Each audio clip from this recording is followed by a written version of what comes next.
Welcome to the next session in physics, that is potential energy of a dipole in an external field. We have already discussed what happens when a dipole is kept in an external electric field. The dipole experiences a torque and it rotates, and the torque is given by P cross E, whose magnitude is Pe sin theta. We already discussed the net force on the dipole also will be equal to 0. Now we are going to find the expression for potential energy of a dipole in that external field, because we know dipole is a system of two charges and we already discussed the potential energy of a system of two charges in an external field. So it will have a potential energy. So the expression for that potential energy we are going to find. So this diagram shows a uniform electric field, external electric field, in which a dipole is kept. Its dipole moment is vector P, its length is 2a, and dipole moment P makes an angle theta with the external electric field. So as we know, this dipole do not experience any net force.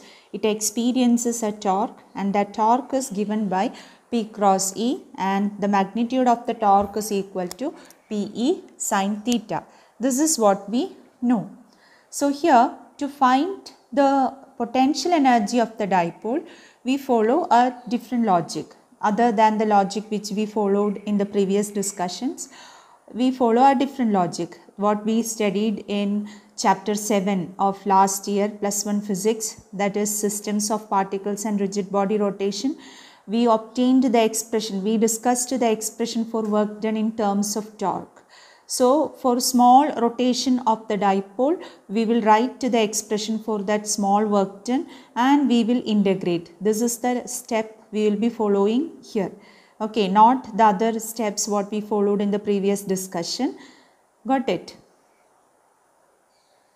So from this orientation, suppose we want to rotate the dipole through an angle d theta. So through a small angle d theta, we want to rotate this dipole. So we are going to find the what potential energy stored in the dipole when it is kept in an external electric field. So first we will obtain an expression for rotating the dipole through an angle d theta.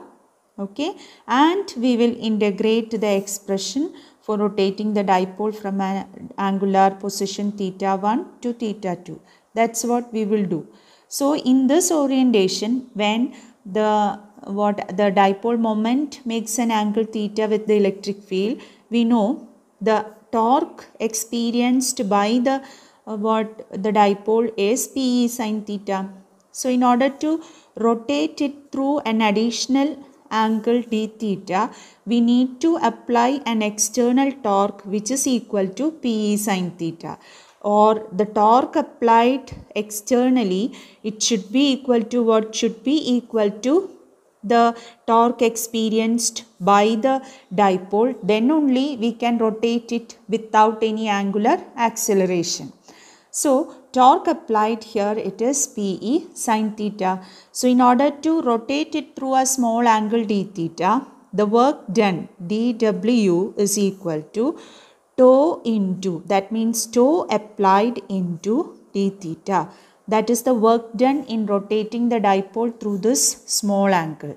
So it will be equal to Pe sin theta into d theta. So this is the expression for that work done. So in rotating the dipole from an angular orientation theta 1 to an angular orientation theta 2, the work done W is given by integral theta 1 to theta 2 dW. So substituting for dW, we will have integral theta 1 to theta 2 Pe sin theta d theta. This is the expression for total work done.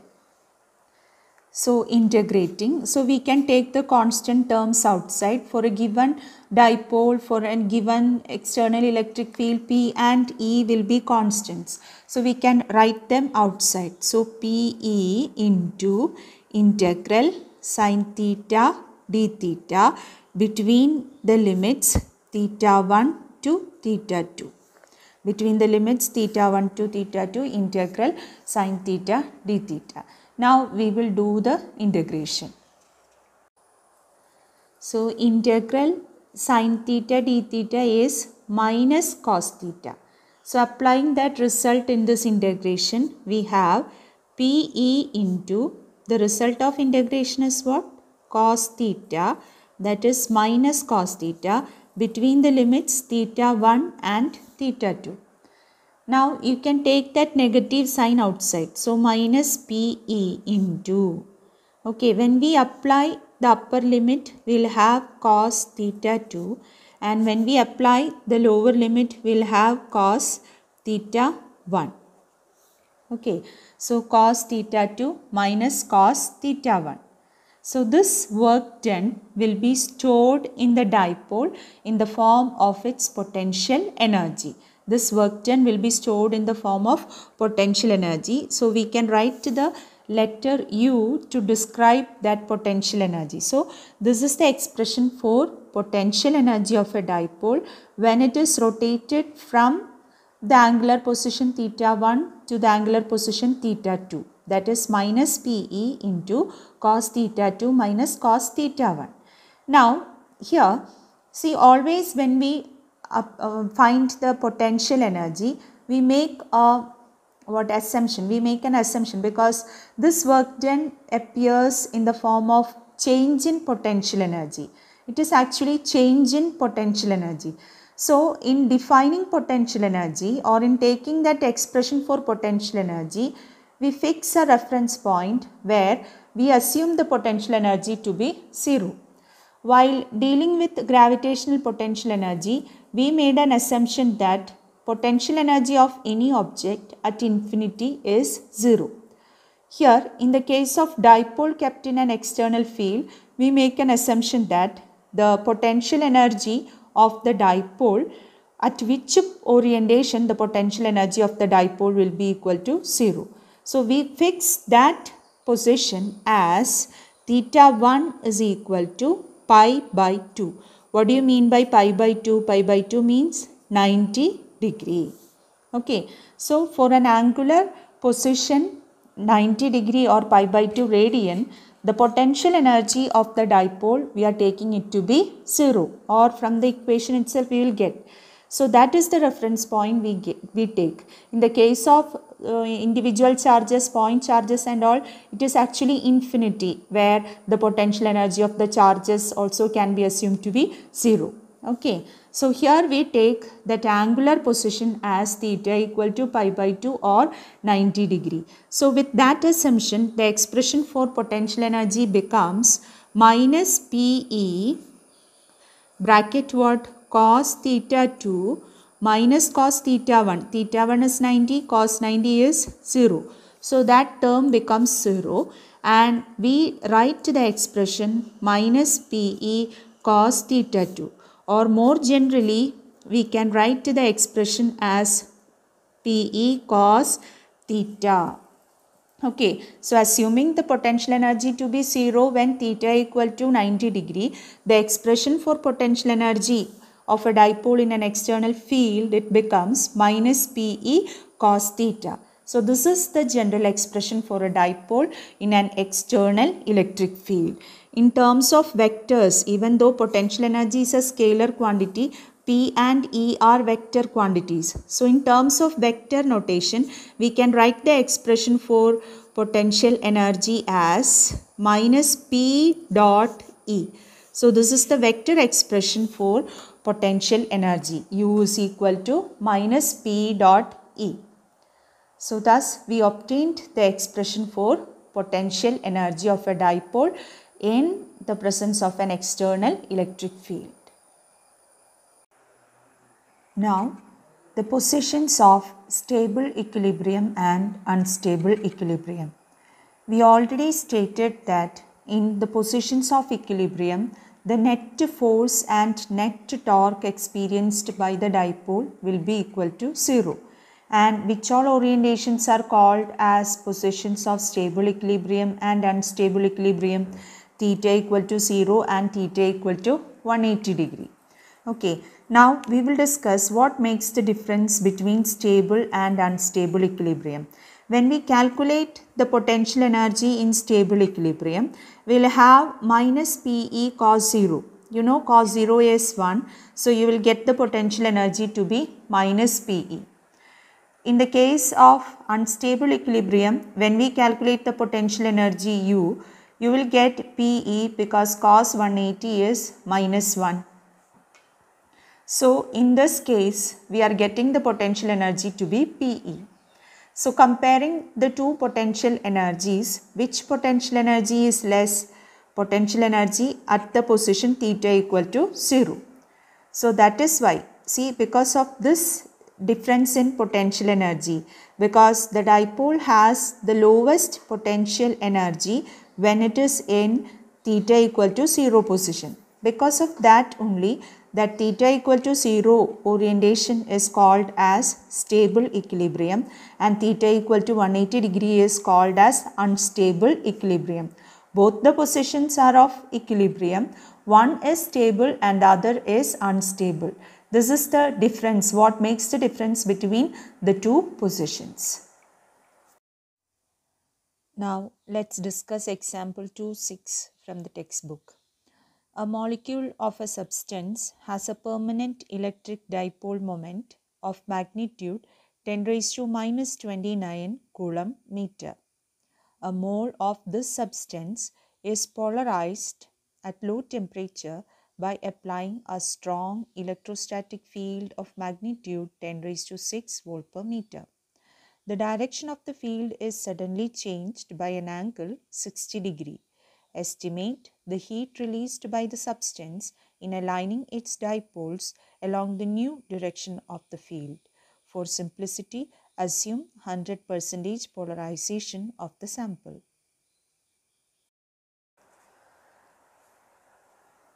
So, in this question, it's given a molecule of a substance has permanent electric dipole moment of magnitude 10 raised to minus 29 coulomb meter.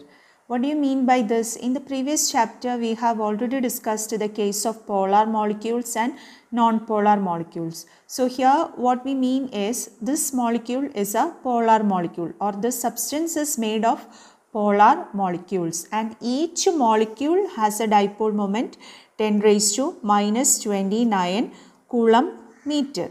And you know, in such a substance, so suppose this is the substance, sample of that substance, these dipole moments may be oriented in random directions. You know, dipole moment is a vector quantity. So, these arrow mark show the directions of dipole moments. So, in the absence of any external electric field, the dipole moments, individual molecular dipole moments may be directed in random directions so that the net dipole moment P net will be equal to 0, because when we add those dipole moments in random directions, we may get it to be equal to 0. Okay. Now here a word it is used, a mole of this substance is polarized at low temperature by applying a strong electrostatic field of magnitude 10 raised to 6 volt per meter. So what is the electric field? 10 raised to 6 volt per meter. So volt per meter is another unit of electric field. We will discuss. So here in the absence of external electric field, actually the dipole moment, net dipole moment is 0. But when this sample is kept in an external electric field, so in the presence of external electric field, we are keeping in the presence of external electric field, what happens is these individual dipoles, they will experience torque and they will rotate and they will align in the direction of electric field. Okay, so they will get aligned like this in the direction of electric field. So here in this case what, P net is not equal to 0. It's not equal to 0. So in the absence of external field, P net will be equal to 0. In the presence of external field, P net is not equal to 0. Okay, so this state is called as what? Polarized state. Here the sample is said to be polarized. So now this is the case. It is polarized. So it is polarized means all the dipoles, individual dipoles are like this. Then after that, the direction of field is suddenly changed by an angle 60 degree. So let me ask, in this completely polarized state, what about that theta? Because all the individual dipoles are in this direction. So net dipole moment will be in this direction. That means in the direction of electric field. Got it? So theta will be equal to 0. So in the polarized state, the angle is theta equal to 0. Now from that, electric field is suddenly changed by an angle theta means 60 degree. So here we have two angles actually. Initial angle is 0 degree and final angle is 60 degree.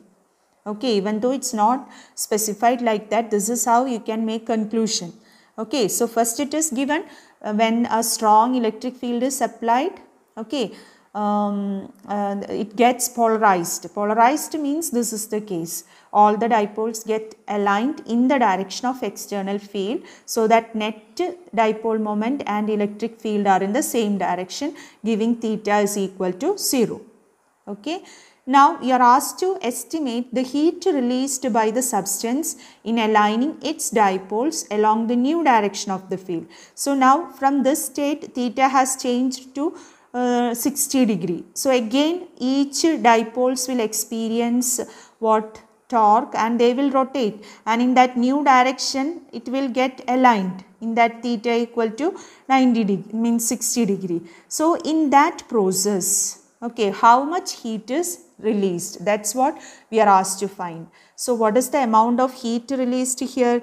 The amount of heat released will be equal to difference in potential energy. So in the two cases, the angles are different, no? So the potential energies also will be different. So we can write potential energy, final potential energy minus initial potential energy will be the amount of heat released. So we have to find this difference in potential energy. So let's find Ui first, then Uf. What will be Ui? Minus Pe cos theta cos 0. So minus Pe cos 0 is our expression. Now here one more thing we need to find. What is this P? What is this 10 raised to minus 29 coulomb meter? This is of one molecule. Okay, for one molecule, this is the dipole moment. Now here it is given a mole of the substance is polarized. I told complete polarization means what? All molecular dipoles got aligned in the direction of electric field.